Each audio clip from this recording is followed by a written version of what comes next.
Espace TV. Espace TV, le journal de 13h.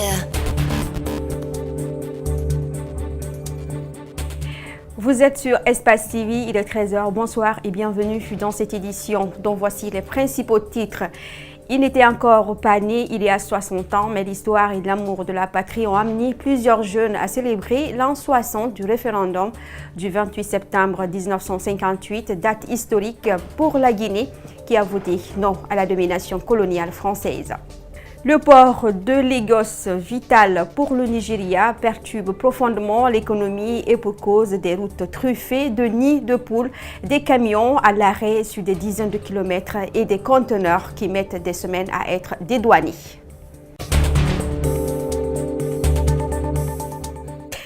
Merci de nous renouveler votre fidélité. 28 septembre 2018, voilà 60 ans, jour pour jour, depuis l'accession de la Guinée à l'indépendance. Pour commémorer ce jour, plusieurs jeunes issus d'organisations différentes ont célébré cette journée.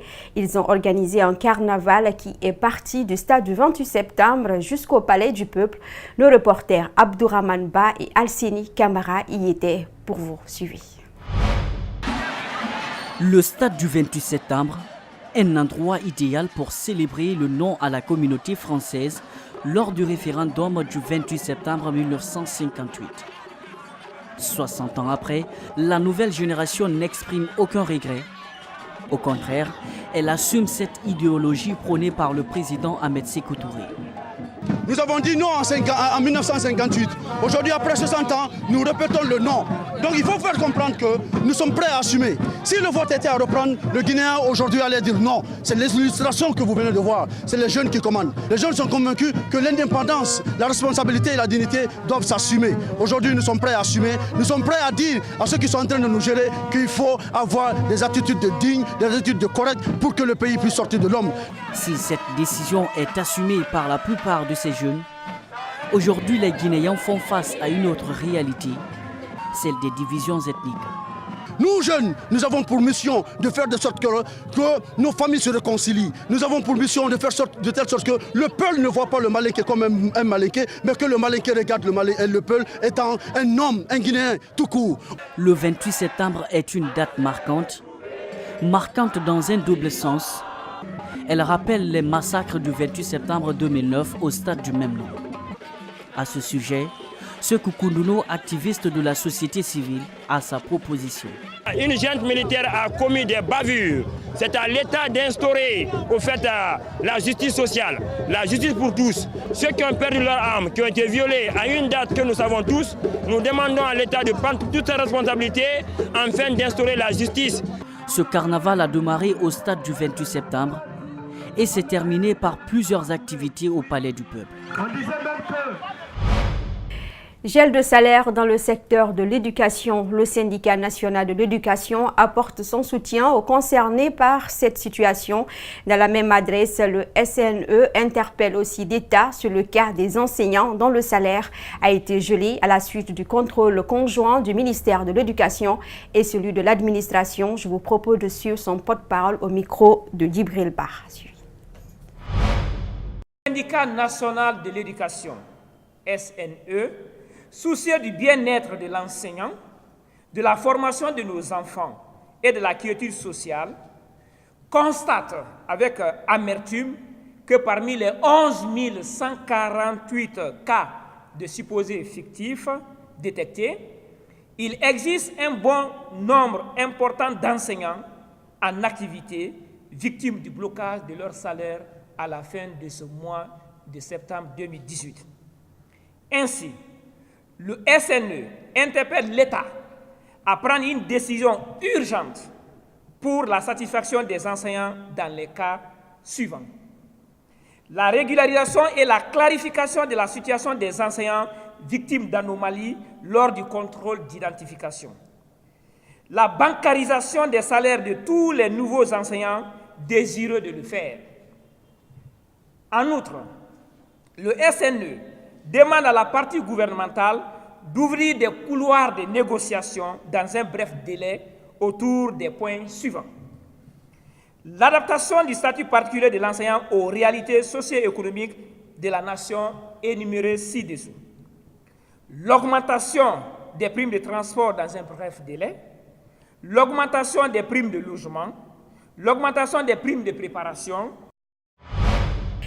Le ministère de la Santé et ses partenaires lancent le numéro 8135. Ce numéro vert permet aux citoyens de dénoncer la vente des médicaments et des produits contre le paludisme. Les médicaments antipaludiens sont donc gratuits et ne doivent en aucun cas être vendus dans les structures sanitaires et les marchés. Alseni Bari, Tierno Sadouba, suivi. Toutes les 5 minutes, un enfant meurt à cause d'un antipaludique de qualité inférieure ou falsifiée, selon le ministère de la Santé. Alors que le médicament permet de guérir rapidement 90% des cas. À cela s'ajoute la vente illégale des médicaments et les produits antipaludiques. Désormais, le ministère de la Santé et ses partenaires mettent en place un numéro vert, le 8135, pour dénoncer toute tentative de fraude ou de vente de médicaments de lutte contre le paludisme. Nous demandons aux citoyens d'appeler la ligne verte s'ils voient des produits antipalus, des tests ou des moustiquaires imprégnés d'insecticides avec la mention USAID dans des structures non publiques, des pharmacies privées ou des marchés. Les personnes qui fourniront de bonnes informations sur le vol ou la falsification de ces produits de l'USAID bénéficieront d'une récompense. L'engagement du ministère de la Santé est ferme quant à la gratuité de ces produits. Mon département n'hésitera pas à traquer les fraudeurs et engager à leur encontre une poursuite selon la loi. J'invite donc le personnel de santé à respecter la gratuité des produits et médicaments antipaludiques pour le bien de nos populations. De même, je demande à la population de dénoncer toute tentative de fraude liée aux soins gratuits. Le numéro vert ne sera opérationnel qu'à partir du 1er octobre prochain. Ces médicaments gratuits de lutte contre le paludisme sont disponibles dans toutes les structures sanitaires du pays. La transformation des ordures ménagères en poudre de compost par le Centre de recherche en gestion de déchets à Conakry est une offre de perspective face à l'épineuse gestion de l'insalubrité à Conakry.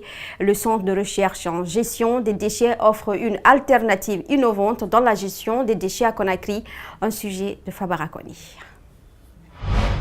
Depuis sa création en 2004, le CREGED œuvre à l'élaboration de technologies visant à valoriser les déchets. Le CREGED a été créé dans le cadre de la recherche autour de la gestion des déchets. Conscient de l'immense défi que représente la problématique des déchets en Guinée, le compostage des déchets domestiques est une des solutions innovantes que le CREGED a réussi à développer. Nous sommes au CREGED à la recherche des technologies alternatives de compostage. Nous avons ici un échantillon de poudre de compost produit par l'unité de compostage du CREGED basée à Kissoso-Bafon à Conakry. Voilà, l'intérieur. Ça, c'est la poudre de compost. Ok. Cette poudre de compost, nous l'avons analysée au laboratoire. C'est un produit issu des ordures ménagères. C'est les ordures ménagères des marchés de Matoto, notamment, que nous avons transformés pour obtenir ce compost. Le compostage permet non seulement le traitement d'une grande partie des déchets municipaux, mais en plus, il produit un fertilisant pour l'agriculture et le jardinage, ce qui est une valorisation des déchets. Nous avons également pour mission de sensibiliser les citoyens en faveur d'un changement de comportement vis-à-vis des déchets. À l'instar des autres centres de la sous-région, le CREGED est résolument engagé pour être plus efficace afin que l'impact de son action auprès de l'État soit encore plus bénéfique pour les citoyens.